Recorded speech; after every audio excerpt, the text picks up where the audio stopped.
Viva! Viva! Viva! Fahiki fei waka tahapuna.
Sisu kwa be ko to pe moi ko ia utui pe ki tai ke te au ne ngo ko pe ki ka tene moi pe ilonga ai moi mo tui pe ki tai ke te au e kai au pito tene mate o tai ngati te ko wilo moi a ho ko eri pe tene tū mai ke funga e fuki mui.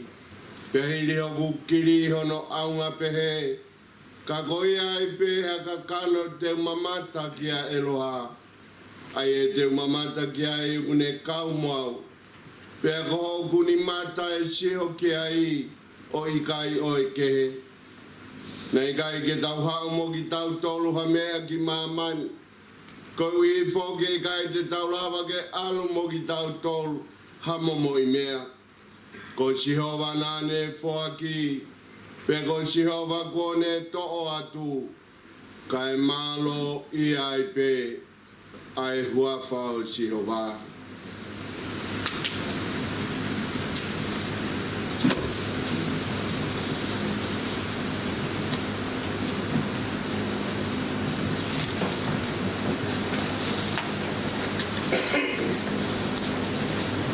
I mange au whirunga furuma walu e himi.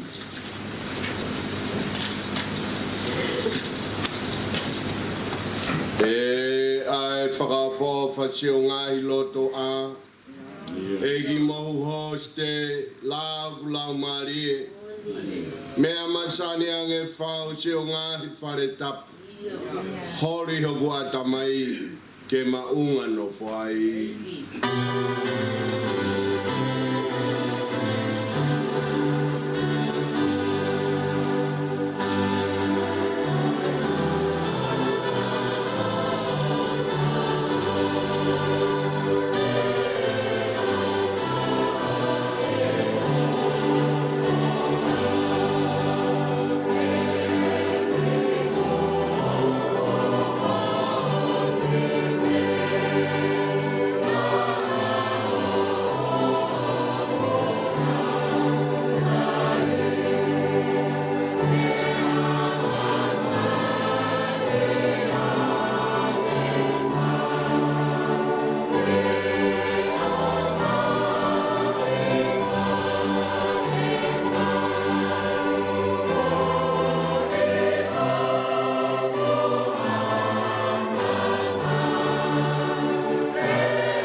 E nau mata mea masani. Yeah. Mono ia lotu heni.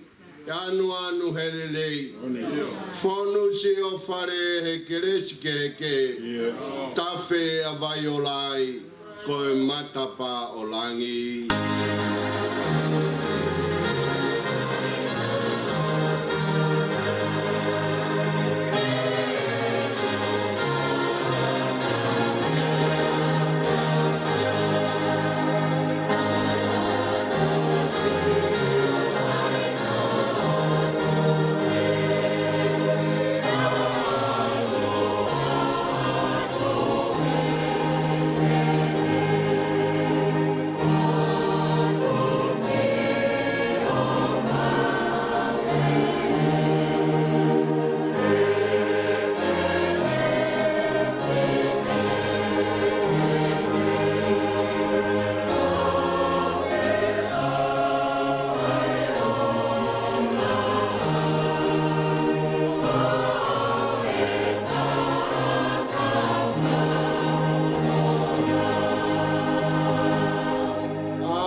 Tapuna. E na upuna fie ofi ki o orita. E ke ule o matapa hi o ngahi loto a. Ke hebe ke o fiatu hogula a mo whakau.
Mata ia ai o tua.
Fiona ko ela Elioni. Koko ea aho mau kawenga folau he whanonga mau whaipa me taimi. Ai a Fiona ko mau tauranga u. Koko e ku mawahe pe tuku folau mea I hamo ui. Koko e ai pe o ku whakatautau mono o ki ai. Ai whanonga ku mau whai. He mamani o ku mau iai. O ku kei whaupe. Ai unvesi he alunga na fotutu he afiona. O ku kei tau mama ope ai palani moi mai moa whakatupu ai afiona. Hono ikai kilu kilua au ngahi whakau kau. Tai mahakure pe ho whaunga. Tai mata ofi ho whekau. O tu mahanga i pe a hono lahi o ho poto pe a moho mafi mafi. Ko koe ai whauni teni ne whau mea i e mea kotoa pe he unvesi o kumau iai. He ko hai hataha ne wharei pe atu hao ki koroa. Nā ke tuu toko taha pe o i gai hao whakawai wai. Hange he tawhe hei foe a ngahi wai ki o sen. Pe he e iku ki he a Fiona a ngau e unvesi o kumau iai. O kumau e mea kotoa o huu pe ki he a Fiona. Pe kumau hangatu he hoa koeni e tamai pe moe mau whakamama koe uhi ko ho mau alunga pe moe situa ne mau whai me a Fiona mau kore whakamore more atu whai ho whakatutu pe moho parani o whei e ki mau tolu ai mai moa whakatupu ai a Fiona taruai e mau inu pe moe mau kai e nunua o e whanonga kua mau whai. Mau kore whakamore more atu e tamai. Whawhetai o kei mata pe tua niu ho keresi. Ko ke tūraki mai ke he maa oni oni. Pe mau whakamone atu he api ko vai moui he pong pong whakroa koeni. O ku mau tai maari e pe ku mau tawhe sino i vaini. He ofa tau mama o ai a Fiona. Pe ku mau talaroto whakataha. Pe moe puna ke. Ne ongo e mau po uria he langi au au fia. Ko mau mama ngai a Fiona.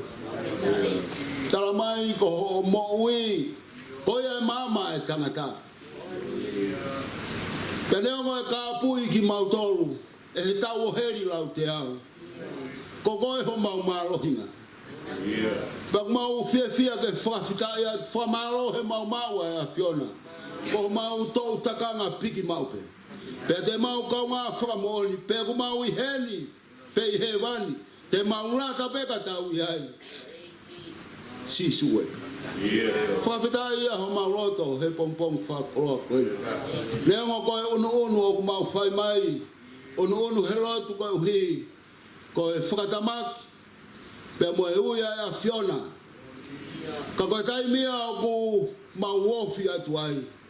Lolotonga e whai ngata o ku wofi maiange a Fiona i he mau mana wa ki a te mau tō. Maroho tau, maroho e tuku taimi, maroho tuku whainga maari e, maroho kei omi hanga ue ke mau whai. Mau whakaampe ke mau hoko tau, ao ngai fu ngā ue mai a Fiona ki he mau mo ui. Mau whawhitai atu, koe hui koe whewhi anga ku mau iai. Lau maari e pe whanau kau mai whakamagapuna hou eki. Whawhetai o ku maru pe hao pe ai whare a mata pure pe moha tau whanua. Whawhetai ai keresi kua ke hifo atu. Mai urumotua kau mai whahu pe mo toenga mo family. Mau whamaro atu kau hi kau uitou. Kau ma ai whanau pe mo whakamagapuna. Whawhetai o kulerei pe whai whakau sea. O vai whanua tonga o Aotearoa. Kau mai whai whakau pure. Mua kau whai whakau. Ai ka inga ofa kotoa pe. O ku mau ronuku he vei vai o a Fiona. Pe mo mau hangat. Koe uhi koe mau tataro whakaos. Ki he tamai ofa koeni. Ka koe kau ngā mo ui, ne omi he a Fiona ke mau whanonga. Pena mau whetaki nima he whanonga anga. Ka kone au ki he ngata anga o e ne whanonga. Pea ku ngana iki mai e reo e tamai ofa. Ka whoa pure iku eke. Foki mai koe. Foki mai koe ki he whata ofa ho tamai. He kurahi ange ai ofa ak. He ofa aho waifi. Aho whanau, a kau whaifkau. Ko au, o kua haao e mea kotoa.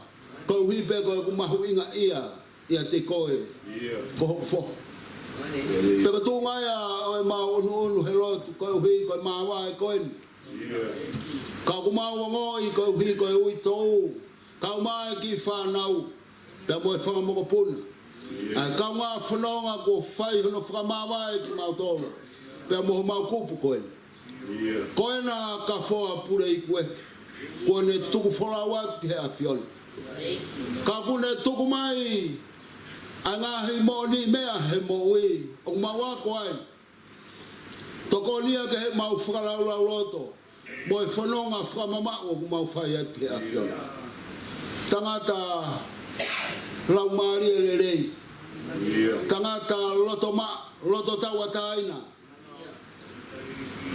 Mau kau peke he lotu. Ka koe taimilahe o e mau moui. O ku mau whenga peke whakangari lere ki manto. O ku mau fufu e mea te mau atako viai ki ho mau kau ngā whanonga.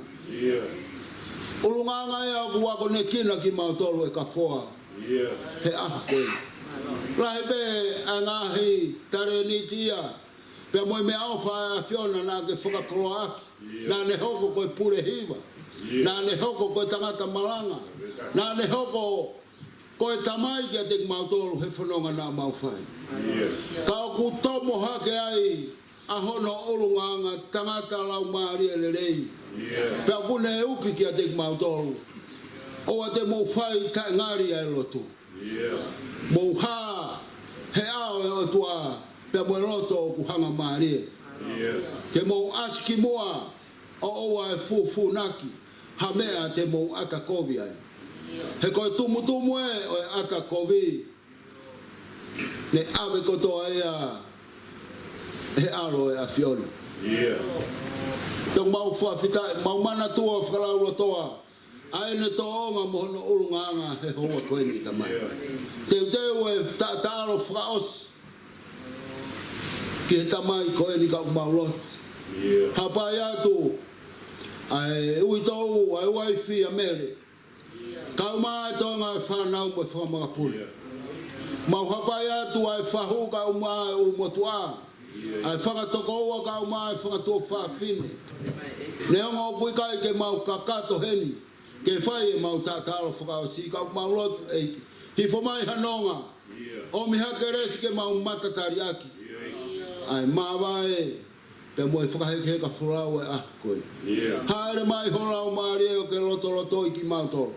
Leonga koe au fia whakamawhanai ho mauloto. Tuku ke maurea whakataha mo siope. O kui kai ha mau tafuri. He ku mauiro o ku mo uia ho mau koeri. O ku ne tu mai he funga e whakimui. Pe ka hiri ho mau kirini e ne aunga pehe. Ka koia i peha kakano ko pau ke mau mata ia e a whiona. Pe koe koloa ia pe moe tāpuaku e a honi.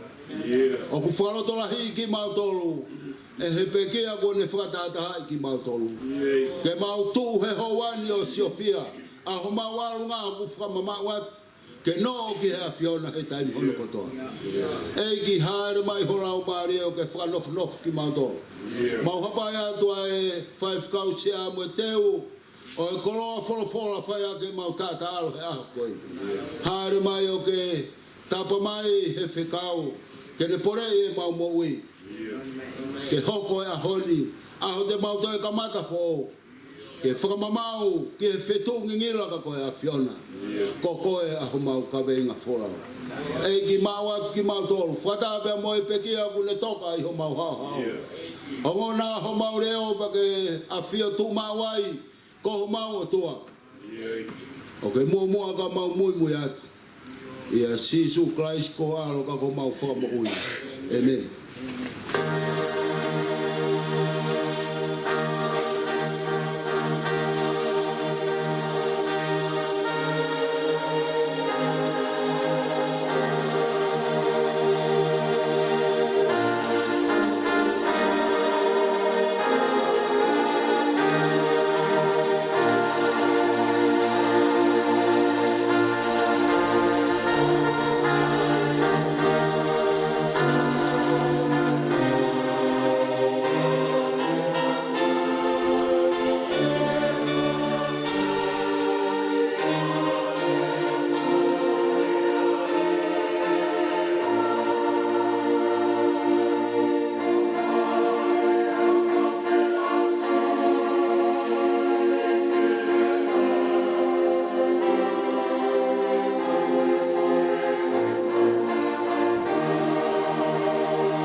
whaka i a hon.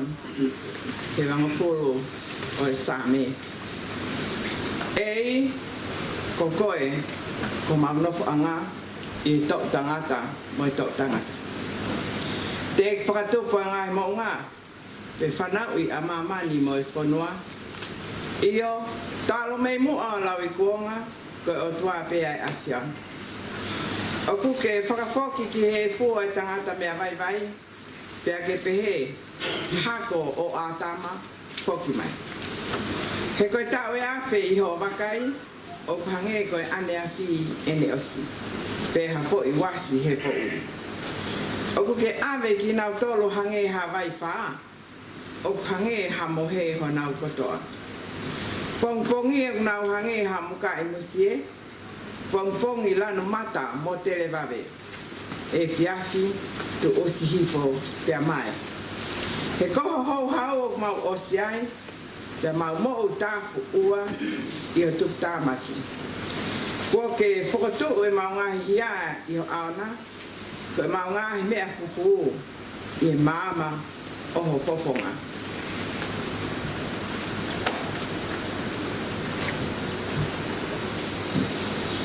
He kua pare ho mau ngahi aho ko toa be i ho hou hau. Ho mau whakaosi ho mau ngahi tau o hange ha tala noa o gulau. Pe ngahi aho ho mau tau ko e tau e whikungo fulu. Pe galahi hotongu e au nai ki he walungo fulu. Pe ko hoto wiki anga ko e ongo sia moe muna. Pe o kutu osi vale pe a tau pona. Ka ko hai o kune ilo i ho hou hau ho no mama wha. Pe koe lahi ho tupu tamaki o tau moho ngeia. Ka ko mai ke mau whakafuafua pe he ho mau ngahi aho. Ke mau utu mai ha loto poto. Liliu, eiki ko fotu. O lolo te ria ho kautamai o eiki ko ki mautolu. Pua maa kona ki mautolu ke pongpongi aki ho alo o wha. Ke mau mānawa mo whiewhia i ho mau ngahi aho kotoa. O mi ha whiewhia ke hoa mo i fuoloa ho mau whakawaiwai e awhiona. Ai ngahi tau ko mau whia ngai mo i kouvi. Koe haa ho ngā ue ki ho kautamai o iki. Pe ki he nau whanau ho langilangi. I o ke teki nau tolu ai whakaofu ofa o e eiki ko mau otua. Pe ai ke tu mau ia teki mau tolu ai ngā ue aho nima. I o koe ngā ue aho nima. Ke whakotuku mau ia.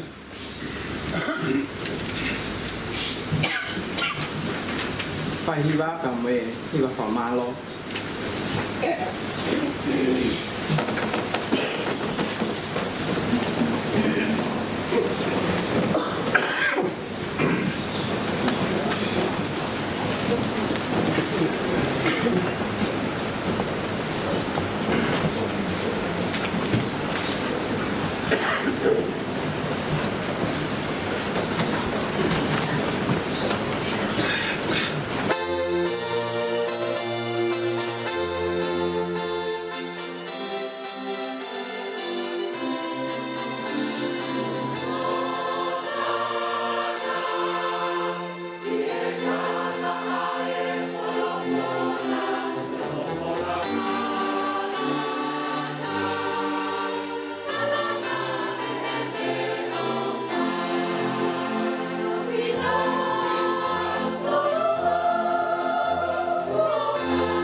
he paiva kama kauda iva parang ko fai.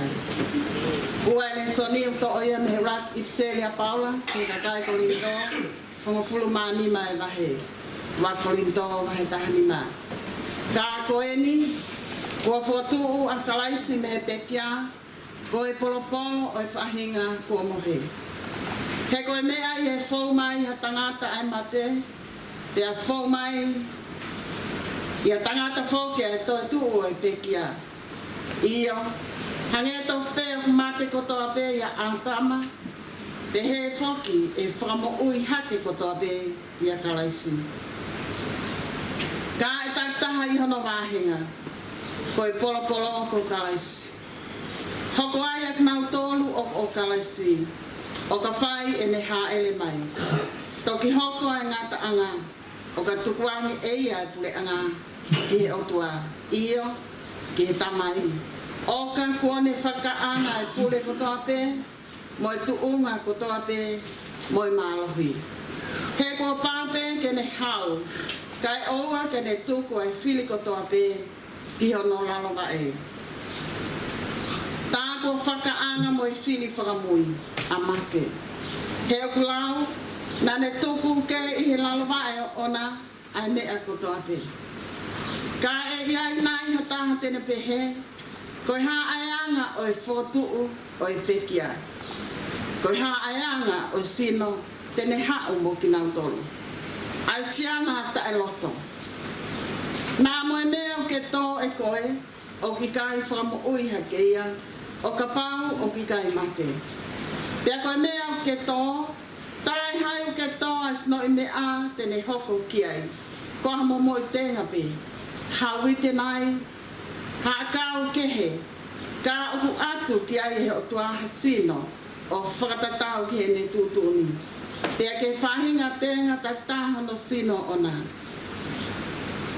Tarai hai o kuanga taha e ka kano kotoa pe, kai ke. O taha e ka kano e tangata. Kai taha keha e ka kano o e manu. Pea taha keha e ka kano o e manu puna. Pea taha keha e ka kano ika. O ki ai whaka e whaahinga sino whakalangi. O e whaahinga sino whaka e mamai. Ka aku taha e teunga o e whaahinga whakalangi. Pea taha keha e teunga whaka e mamai. O ku taha e teunga e la a. Pea taha e teunga e mahina. Pea taha e teunga e ngahi whetu o iyo. O ku whai kehe ai teunga e whetu o koe. Mo e whetu o koe.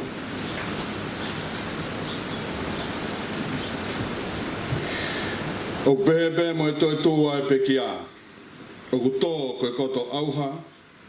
E whakotuu koe koto tai wha auha. O ku tō koe koto palaku. E whakotuu koe koto teunga ia. O ku tō koe koto vai. O ku whakotuu koe koto mālohi. O ku tō koe sino whakakano. E whakotuu koe sino whakalau maari. Ka bau ku iai hasino whakakano, tā ku iai pia mo hasino whakalau maari. O hange whoki koe mea kua tohi, nai hoko ai uraki tangata a atama, koe kakano mo ui. Nai hoko ai atama ki mui, koe lau maari e whakamo ui. Ka tanga e hai e fuafua hoko ai whakalau maari e, ka gehe, koe whakakakano, pia toki hoko ai whakalau maari e. Ko ulaki tangata, ko e tupu whakai mamani. Ko ha mea e fupe, ko hono ua o e tangata, ko e tupu whakalangi. I longa pe ayanga mea e funa, pia mauia e whahinga mea e fu. Pia i longa pe ayanga o e tupu whakalangina, pia mauia e whahinga tupu whakalangi. Pia hange ko tau mau ai imisi o mea e fu, pe he foki te tau mau ai imisi o e tupu whakalangi. Pea ko eni pe ai mea kou tala tu ka inga. O koe kai lava e he kakano pe mo e toto, ke hokosi no pe ai pureanga o e otua. Umaaha hokosi e auha, ai tawha auha. Kau tala tu ha misteri. E gai te tau mohe kotoa pe, ka te tau liliu kotoa pe, iha foi mo meniti. Ia foi kemo pe e ifi whakamui ai talupite. Io e ifi ai talupite pe whakatu ai pekia o tae whakaauha pe ko ki tau tolu e ririu. He ko pau ke ai e he mea auhani ai tae whaauha pe koi ai ai e he mea mateni ai tae whaamate. Pe ka hei lewa e he mea auhani ai tae whaauha moia e mea mateni ai tae whaamate. Pe toki hokosia e wholofola koia na e tohi. Ko fongia a mate o liliu ko ikuna. E mate ko whaaha o ikunana. E mate ko whaaha hukuna. Ko huhu o mate ko anghala. Pe ko malohinga o anghala ko lao. Kai whakawhita i ke o tua. He ne tuku mai ki tau ikuna i ho tau eiko sisu kalaisi. Ko ia si oku kāinga. O whaange ke mou tu mau. Tai ngāwe o mou tupure kina mau ai pē. I he ngāwe ai eiki. I ho mou iloni. Ko mea ki he eiki. Ko ho mou whakaongo sia. O ku ikai ko e lau whānoa ia. Amen. Palmoria e family ka e lau mai mua taha ke oa toi pio ka lafi. Ko e pekia malo.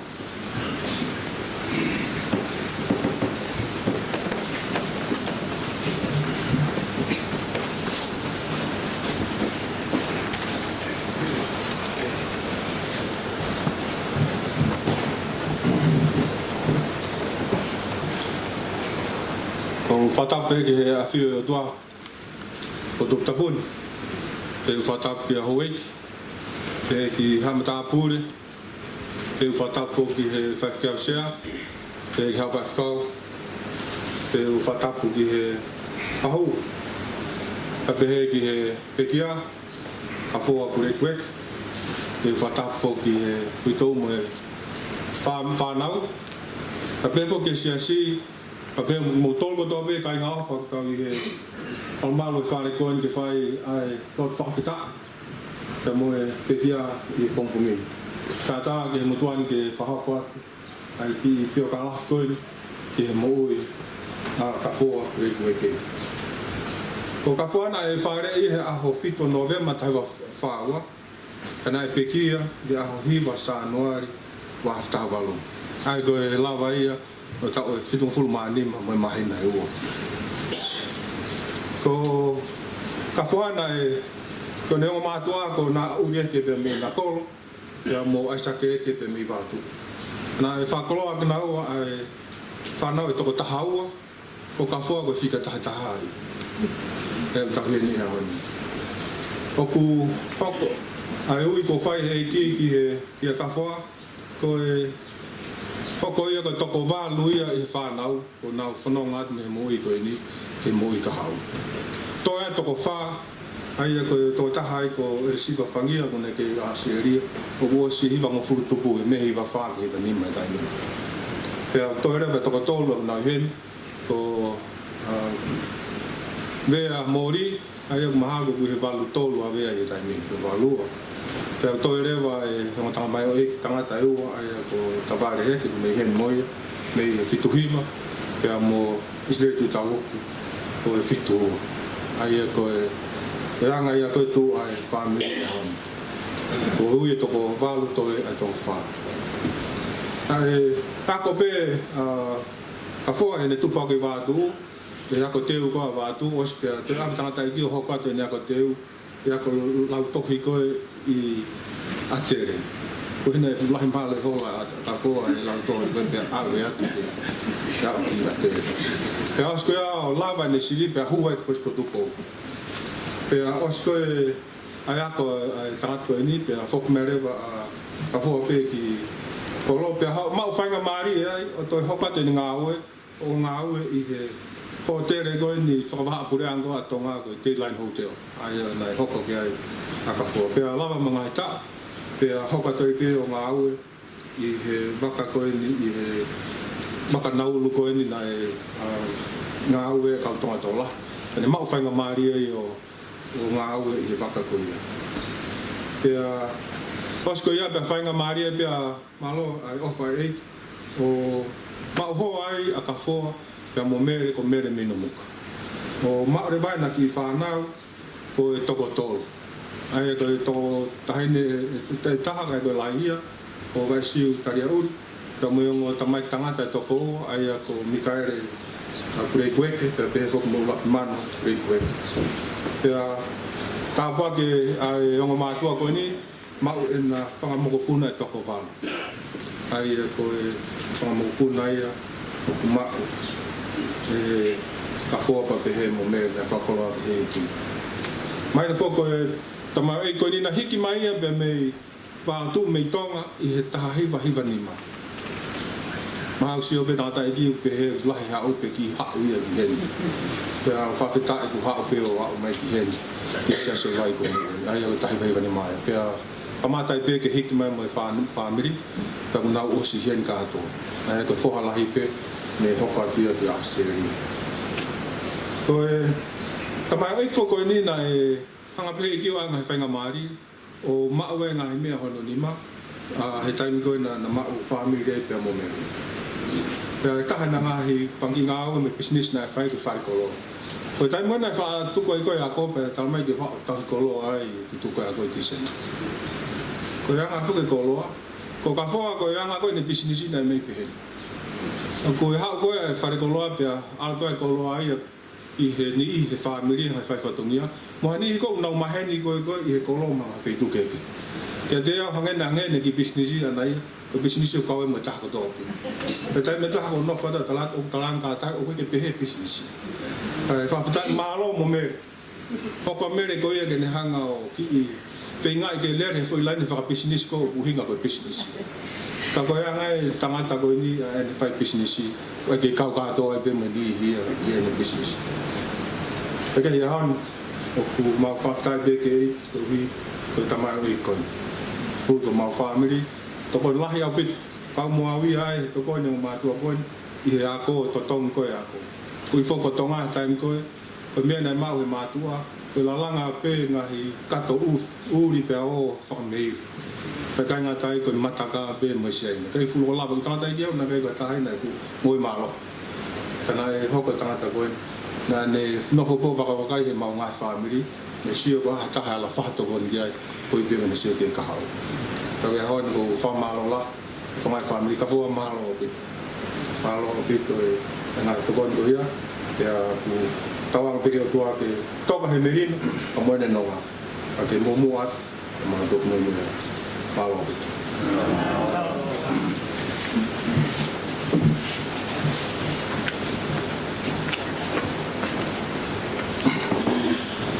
Ni mangiau whanoa o i mi kore ke mō mea hake ke tau hiwa. Ni ma whanoa ke whakasio mai ke kau maroro o hao atu ki he langi pe whewhe e nau hofu.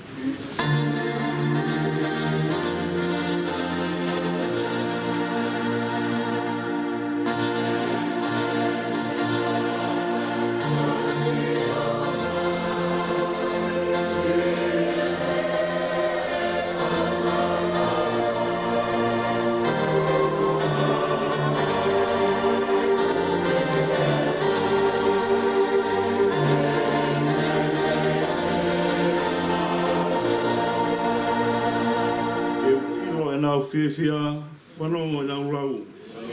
No lang lang ia a lofi oi hau.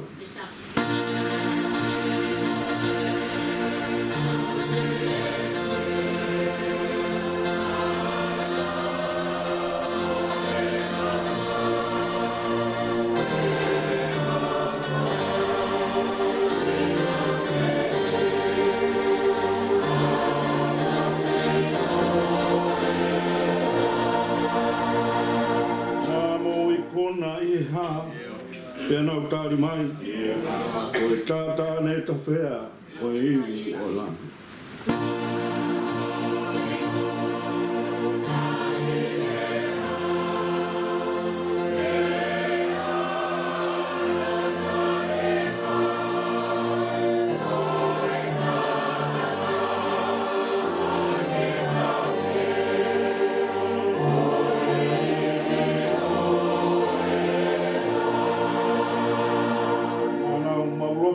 be ai ofa e o tua.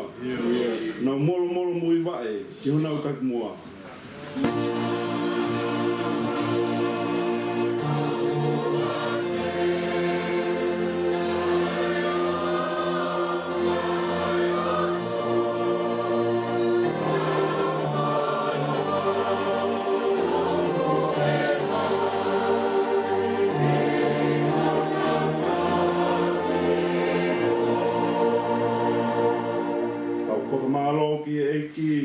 E tofa ho tau kala. Fōu he uma mahini. Ma'au ai kulea.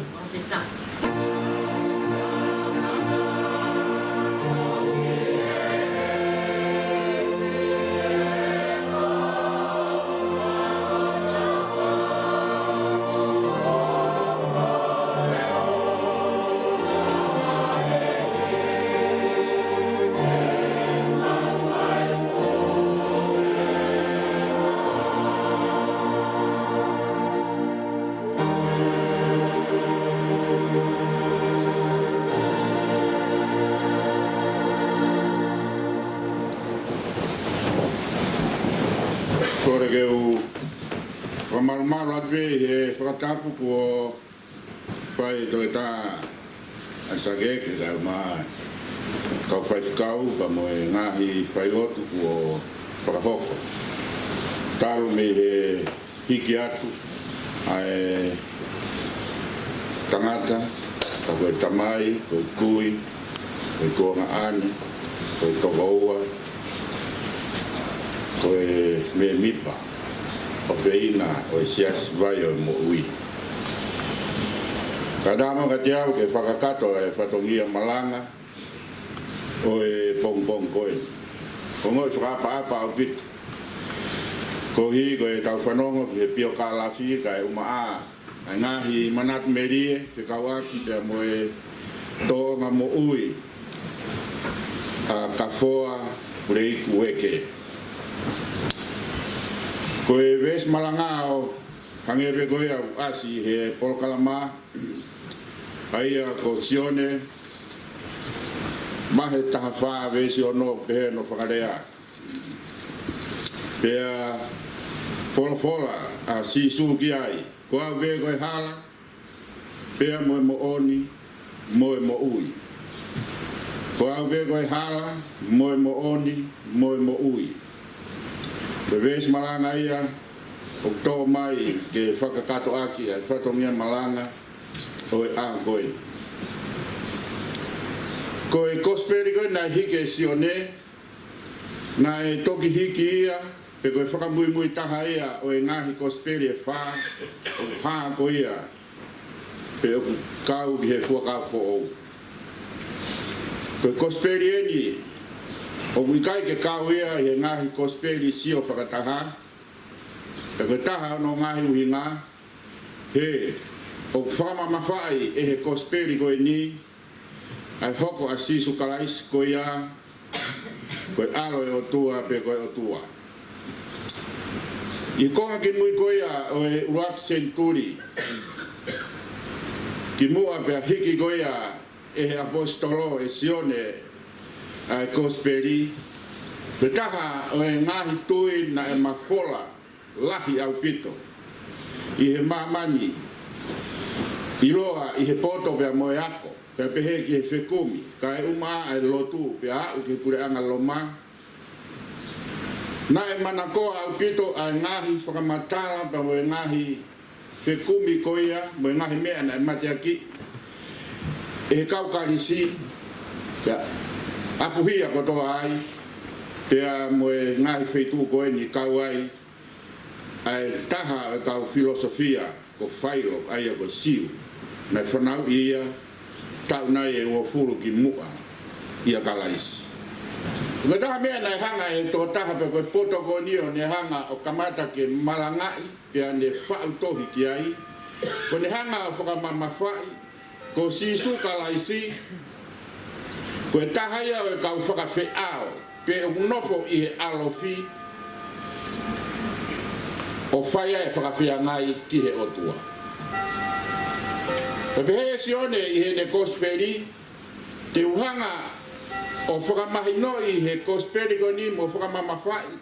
Ke kau karistiane aia ko lahi hono whakatanga i hono whakamamahi ki nau tolu. Ko sisu kalaisi u kai ko hatoko taha o kunofo alofi ki he hau.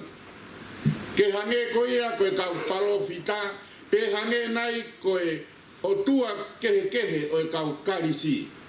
Ka ko sisu kalaisi ko ia ai folo na ihe kamata anga, pea na e fea ngai pea moe o tua, pea koe o tua a sisu kalaisi.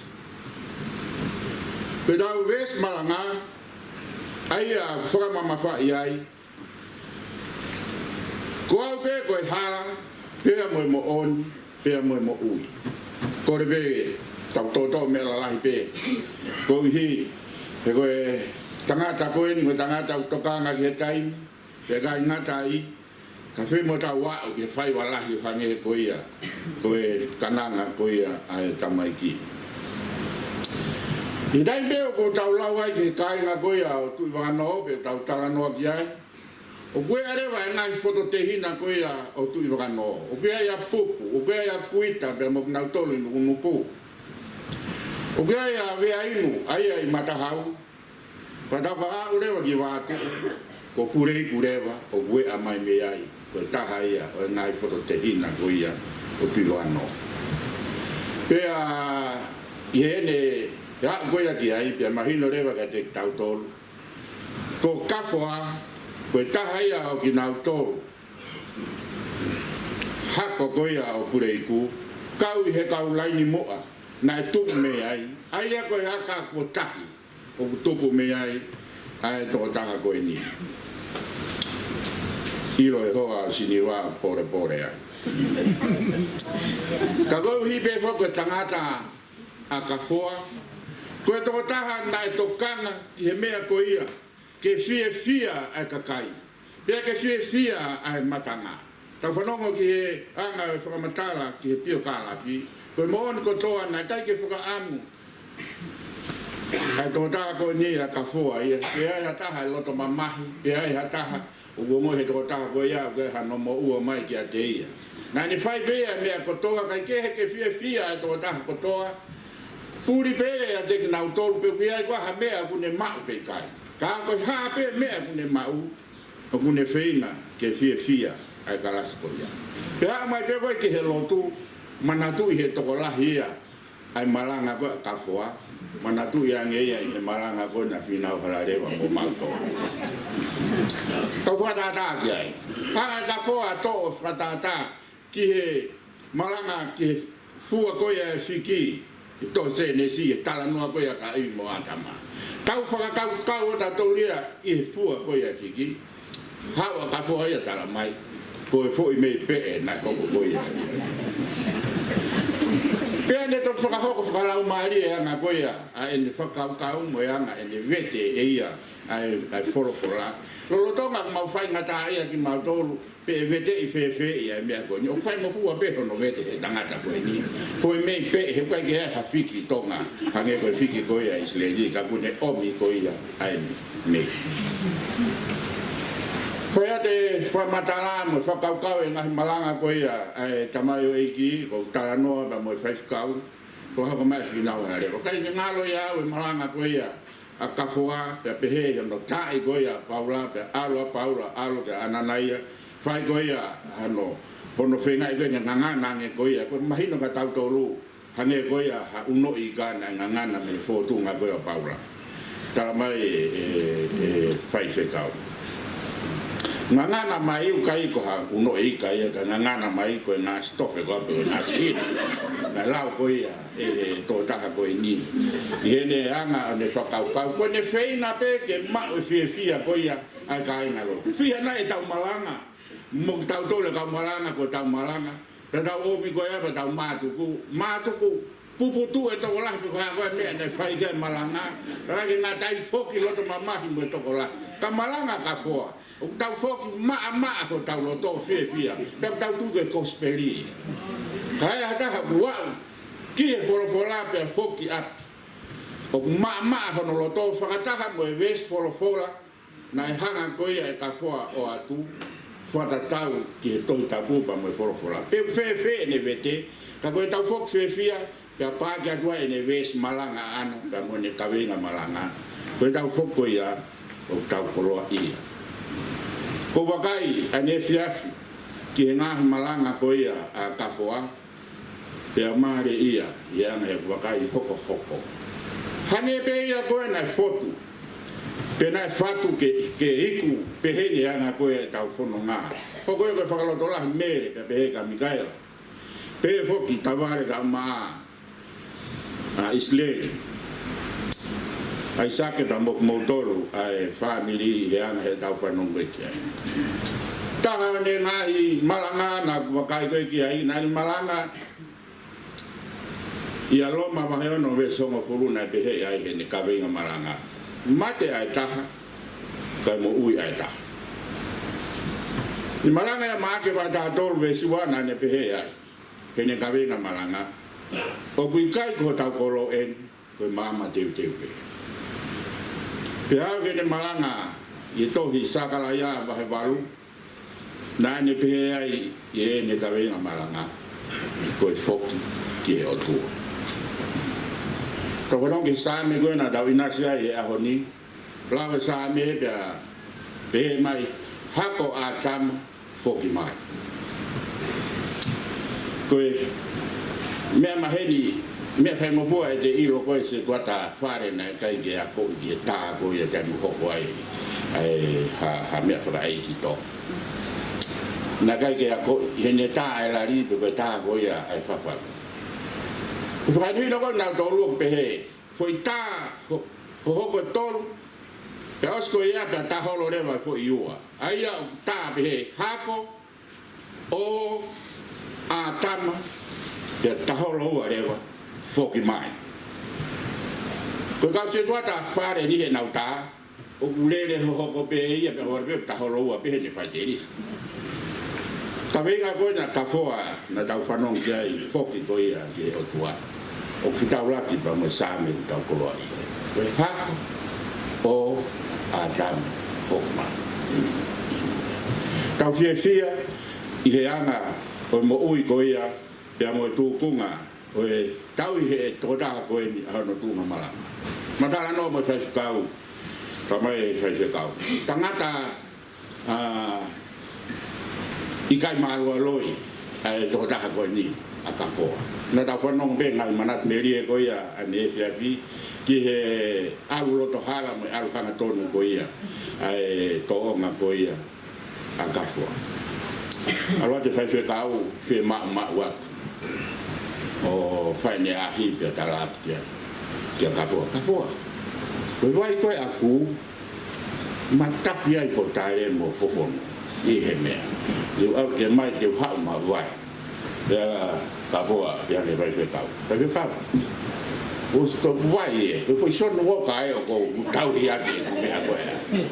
I hem. O sea pa te be ma kapoa ya. Tam te ai pe ke sai a hok fofonu. Bene imagino ke vai kau ko hinga a kapoa e hoko a tu pe son wo kai. Tangata na kai malu aloi. Neo ko vai kau na alu atu. Kamange ko me na rea ke ai pe kau na kai ya ha me te ne fufu. Pede ne tupu ia ki hono tua. Kana e hao pangatoru, pana e hao pamatala. Pamatala mai e paisten malo e lo betau fa e na e lau malanga heni sabade, ko ano foko ia ka maulakanga. Kei, ko alo atu ke tu hake kau hiwa ko ia vai o mo ui. Ie he mea. Tu hake kau hiwa toko lahi ka kai pepine, ko sira tu ko matua tangata pe toko toru na e. Na hiwa koe. Kai peke whanunga whanau reo na e o mai nau hiwa whanau to. O bera. Koe tō taha koe nu peki a kafo. Na e pure hiwa. Tako tau pene longo mo ui mai nau kau hiwa. He pure hiwa koe a kafo a. O a umai ke ahon. O mteke ke to e ahan. Pea kue a pe ai koe tonga mo i pe na kupu mo mea wasko ia. Madana me whai kau. Ki tokanga e tangata ki hono whatongia. I ene pure hiwa, paka ki hau ia maulotu nofo o kui api pe, e whakafuafua mai pe tuku alo tuku hau, ta se lo lo mai pe mo ha I pe kono aloha pe koe ha ke mahino pe na kai ma lo kai ke ne ma o ka lo tu o ta fi he ke fa ka to ke lava ina wa ko hiwa na kai ke ma lo loi ane ko lava ko ia ai fa mantala ai ko ngahi to nga ko to a ko ia ko mo u ia si su ko ta fa non ko ni ki he to nga pa mo tu kunga mo u ko ia a ka fo ko ia ko to te ia na ko ia o ni fa mantala si nai ka fa ka mo nu ia mo kolo ia ko hi be ko sias ko na vai o mo ui ke pe ke sik kawa ya ka fo ha ka tanga ta e na to pon bi ho no tele mo no fo ka lo to la mo no teu e ka fa ka na tu ku mai mo fa la mai sia si ma tu aga ma na fa e fita i sias ko ni ke teu ia ki na to Wena adipate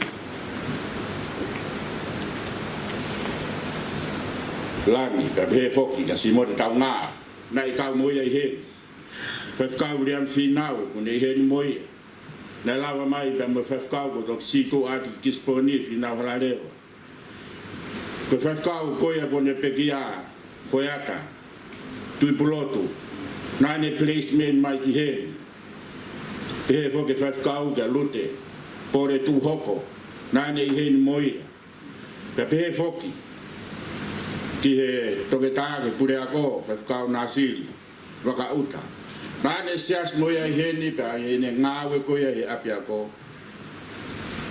ka wa ka foa de firma ke faka fresh mo ki faka moko ki ai mo faka ma ki he atamai ko ye pure ako da mo na to lo ka fa ka ko hi ko anga de na itala no no ya na de fa foto nga o ne fa fio hi ko ia ya de na to pe ma wa ka kai ye nga hi sia si ko nga sia ki ko ka kai nga ta be e na ma ja ki e nga fa to mia e a ko ai a ma to lo ka fa ka i he na nga to nga mo ui ko me anga na ma hi ia na Kono wata ne po ke tau no ang fine matu na kalas ahom na me ke ang fine matu. Ko hipe ko kai ke lava mai hata o framatal ke na manat meli e ko ia. Ke kafwa.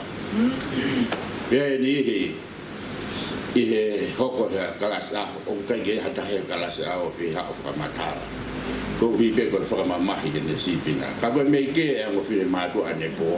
Be na manat I he ofa au fua to ko ia pe mo mate aki I mea pe mo hoko a ka foa ko taki tau aho le ya te nau pa matala ke nau lava mai ia e ki ha e fai dom na to de ta ko e fu te pile mahuia o ko ste wa ku pe o ku ne fe na ka foa fa ka papau ke ma ko toa kalas aho ai me a ko ia ko fai ko ia te ia ve ka to e pe fie ma ke va ko to ka na fo mo ia to ta na pe he ai ni fo au fo to ta fa na fo ko ia ai a ka fo pe mo mere ko ra mano hane ko ia ko ta pa no ke na jo kala ko fo mano ia I he misnare a watu ko ka fo pe mo me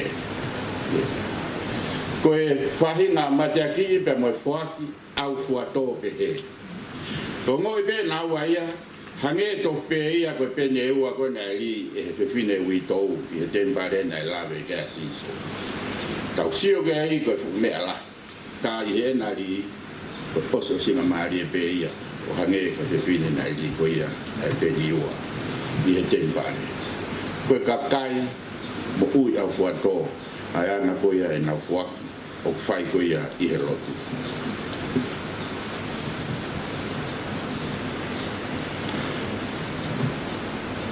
ko ta whanong he mo ui ko ia a kafoa ta tau to pe moyanga o e mo ui ko ia sisu ko I kawenga na fotu ke hoko fotu kawenga malanga ko e ho ata a sisu kalais I he mo ui ko ia kafoa puleiku weke I he tau whanongo ki ngahi talanoa pa mo ngahi tonga mo ui koia a kafoa ho ata kotoa a tonga mo ui a si sukala isi I hene mo ui a tamayo ikoi koe anga mea na yako ki aia aisake mo mea na tamua ke ya mere mo mea na tokanga ke aia family koe business koe a kafoa nagai koe business my family kana business my community koe ne mo ui koe ne business na kai ke business my family kana business my kolo pe te tau whenga ki tau tolu ke tau mo whakasi ia ai tō onga pia mo sipinga ko ia ka kohi o kuho ata I he mo ui ko ia a kafoa ai kolo kohi ko hani ihi o tuku hausia to ka nihe o masi nau whenga I pa masi ka inga he nio whenga fu pasi ke awe ki wātu ke whetupu ai whanau ke na o ako Nio ngope ko na fiona to ako ki luka lofa kai tuka nuku kuofu mai. Ka ia e toko lahi na kai ke mei lava ke hoko ape na wako ka ko hi ko nima ofa. A katoa pe mo na tolu. Ai ka inga o pure iku o feinga ai fa na ko ia ke na wa o koe business a sisu pe koe ngawe pe koe tonga a sisu ko hono mawhai mo hono iwi ne kai ke e aia pe I he tempare pe koe ngahi sina ko ke kana e aia I he ne ofa ki he kakai na whakamo ui ai kui he vehala na e au atu ki ngahi matatahi na e au atu ki he ngahi loto whare pia pe he foki ki a teknau tolu ai ngahi feitu ke na pau ke au ke ai ngawe sisu I he ne toko ni o fai ia na kai ke mamafa ai ngawe sisu o pehe ko fei ngai ke ave ki tau tolu ki he wani kana ne tokanga ko mea ko e mawa he wani ko ha ai fahina masiva mo ha fahina faina ta ke vete ane me he tunga popura mo tunga masive siva o no fo ko ya kakai mo li ekina na ne hanga o vete ane mo whakamo ui kaya ha popula na ne whakatawa taina kaya taina li ekina pe paia na ne hanga ai e tō tāko ia ke mahino o ki ai hono tau o kai ke li ekina ia pe kaui he hala koe ho ata ai mo ui a si sukala I si ia kafoa te tau tala noa I e ahon pe te tau hiu hono tāna ai anga e ofa ko ia pa me ngā Mikael pe he te mere Tawara, Isleli, pegi he family. Hanga e wholofola koe ia I Ipseri, a Paula ke kau Korinto, ne hanga o tō hake a mate, o pehe, o mate, ka tui pehe maia. Ua mate a mate. Pea I kai ke iongo, kai haa mai e lani, ko hono to fi ai. Tawanga pehe tau wainga, tau tōle tupa koe tō ngā inseki te. E tauanga to'o mea huhu koia, koe pi, koe hone, koe molokau, koe sikipio. Ko ne to'o pe mea huhu koia, pe tau tukuanga e whangini se ki te o halakaka no e hole tau tō, kai ke tau tō mana wahe ki tau tō. Hange e tau pone mo nau tōru, pe hange hanga waina. Pe he hanga, e toi tuka e ko si suka laisi, o to'o ange mea huhu koia, koe mate aia koe anga haa. Hene tō koe a mea huko e mate, pe au tau tuku lewa mate ke ha, o halakaka noa ia te tau tō, kange tau tō mana wahe ki tau tō.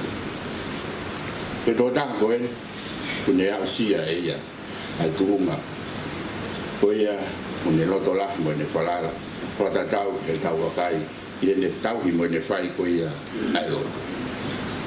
Lava, hane koe whamatala e whai whakaupure, Ulava a hono ngu he tau whanongo koe ki ai. Kone au he whitungo fulmani mata. Ulahi ngahe tau ngā whanonga, o nau tawhia I tau I ki be.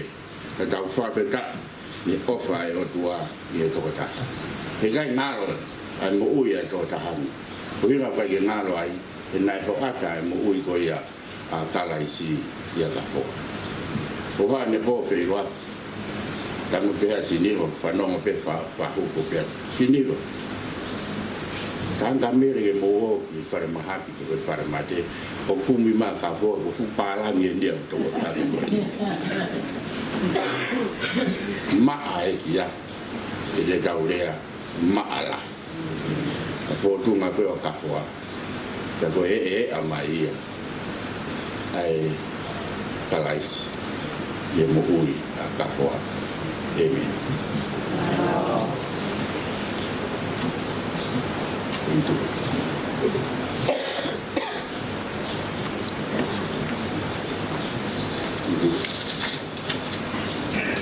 Him tuku. Katak mai se bata lau him tuku.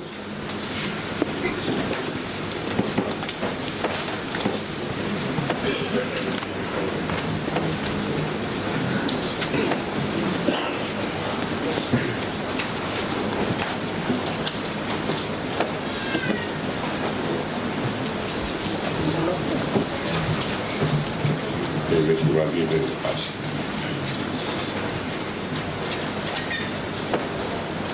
Forwahim e whao siakia e whiohianga whamawai o ahon.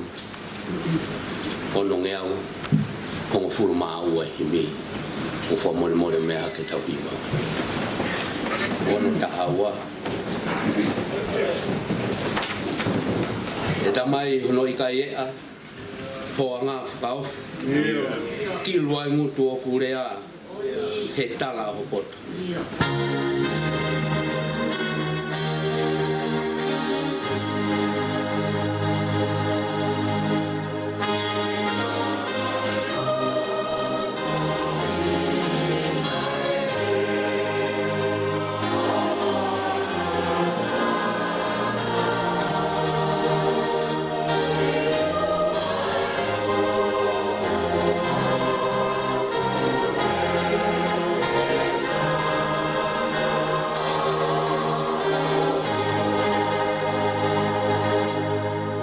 Si koe ne toki hā kotoa e uho sa tai koe a whiwhio ko li oa ko osi mai ala.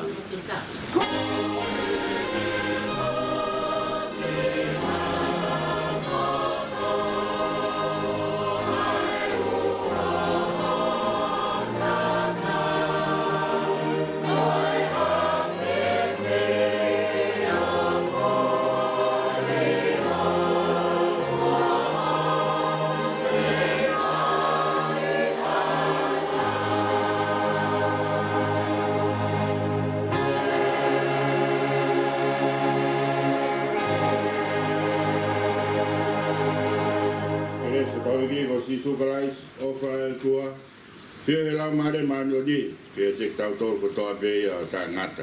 Amen.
tau tau pukakato e konga hono ua i whai toka.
Ko le ke family ko ta ke na to ke ta wo ko mo. Ka fwa ke ka ma de ka ko mo ko le ko ata ta ni ya ko ka ba ka ko be. Mai ke ai ta ata mo ka fo. Ka to family. La ba mai ko na la ba mai ya seria family ke ni mai ke se ala wa ta mo ka. La ba ko na ke la ke ka me me. Mai ba ka ka ya ta ba. Ko ke ni ba be ya ko ta ke fa.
Então,